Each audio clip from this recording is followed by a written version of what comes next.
أعوذ بالله من الشيطان الرجيم. بسم الله الرحمن الرحيم. والفجر وليال عشر والشفع والوتر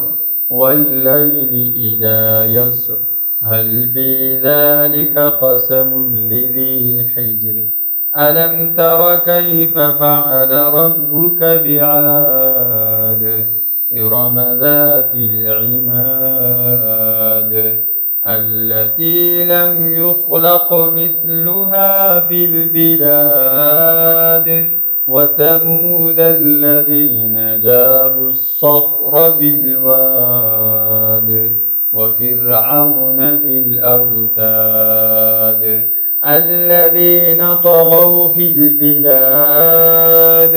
فأكثروا فيها الفساد فصب عليهم ربك سوط عذاب إن ربك لبالمرصاد فأما الإنسان إذا ما ابتلاه ربه فأكرمه ونعمه فيقول ربي أكرمن وأما إذا ما ابتلاه فقدر عليه رزقه فيقول ربي أهانن كلا بل لا تكرمون اليتيم ولا تحاضون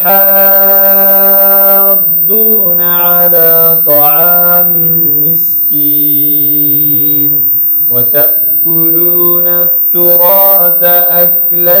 لما وتحبون المال حبا جما كلا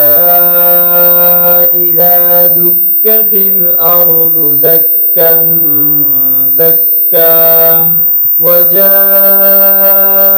ربك والملك صفا صفا وجيء يومئذ بجهنم يومئذ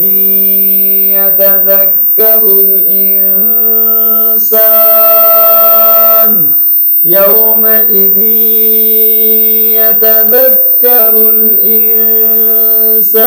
وأنى له الذكرى يقول يا ليتني قدمت لحياتي فيومئذ لا يعذب عذابه أحد ولا يوثق وثاقه أحد يا أيتها النفس المطمئنة ارجعي